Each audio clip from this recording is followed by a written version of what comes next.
नमस्कार। मैंने अपनी जिंदगी में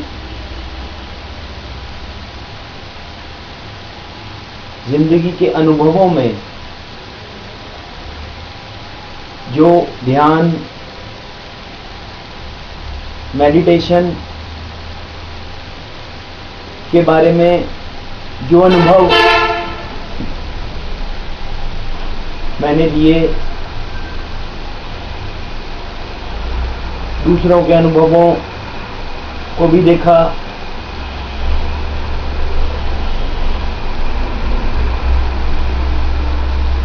मुझे वो परम सुख, वो परम आनंद की अनुभूति भी है।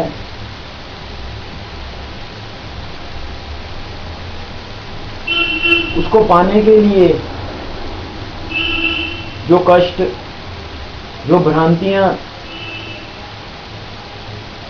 जो कि एक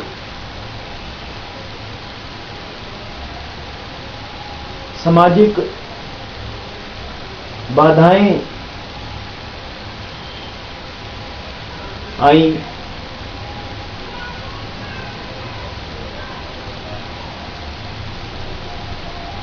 मैं उनके बारे में भी चर्चा करूंगा।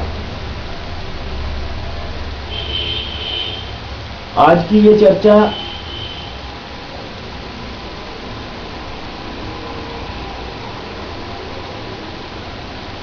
उस टॉपिक को आगे बढ़ाने की है कि ध्यान, मेडिटेशन क्या है, हमें क्यों करनी चाहिए, उसे करने के लिए हमें कैसा स्थान, हमें कैसा वातावरण और कैसी सोच को हमें अपनाना चाहिए।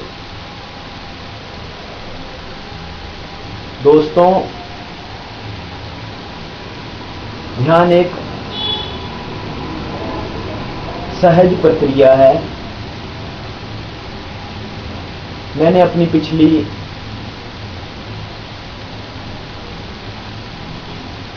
चर्चा में ये बताया, ये आपसे शेयर किया कि हमें कुछ प्राप्त करने के लिए, किसी चीज को पकड़ने के लिए या बताए गए अनुभव को अनुभव करने के लिए ध्यान का प्रयोग नहीं करना चाहिए। अगर हम जो हमें दिया गया टारगेट है उसके प्रति सोचेंगे कि हम वो अनुभव लेना चाहते हैं, तो आहिस्ता आहिस्ता वही अनुभव आपके सामने आ जाएगा। है तो बहुत मुश्किल, समय भी लगता है,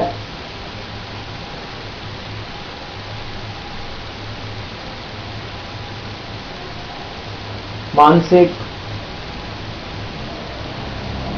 शारीरिक मुश्किलों का भी सामना करना पड़ता है, मगर आहिस्ता आहिस्ता जैसे हम किसी कार्य करने के लिए अपने आप को निपुण बना लेते हैं, हम अपने आप को ध्यान करने के लिए भी सहज बना सकते हैं। हमें इसमें सहज होना, शांत होना, अपने आप को ढीला छोड़ देना, इस करके मुश्किल लगता है, क्योंकि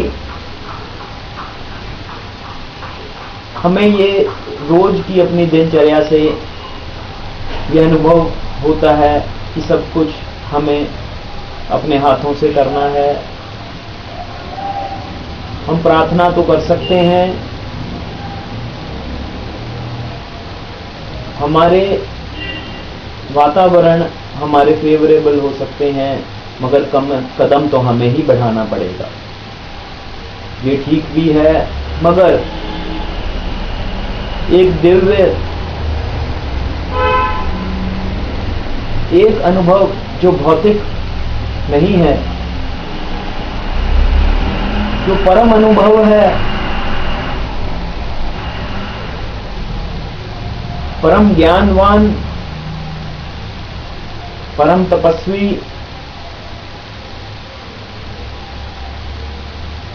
लोगों ने ही सिर्फ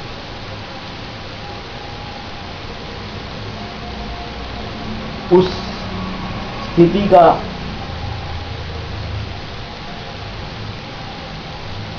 अनुभव लिया है और उसके बारे में सारे संसार को बताया। देखिए, मैं केवल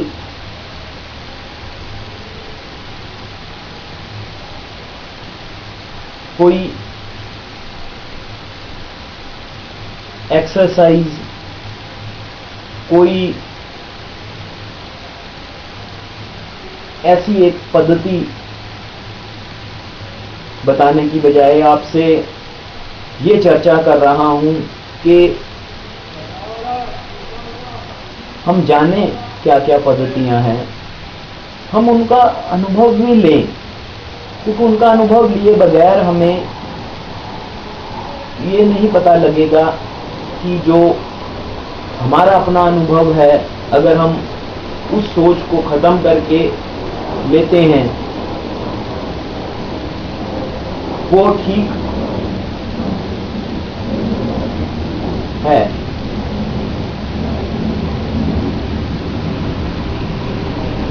हर एक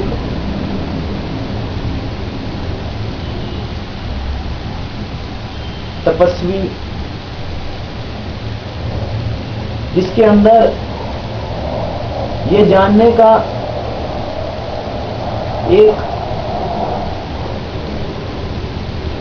ये जानने की एक लगन है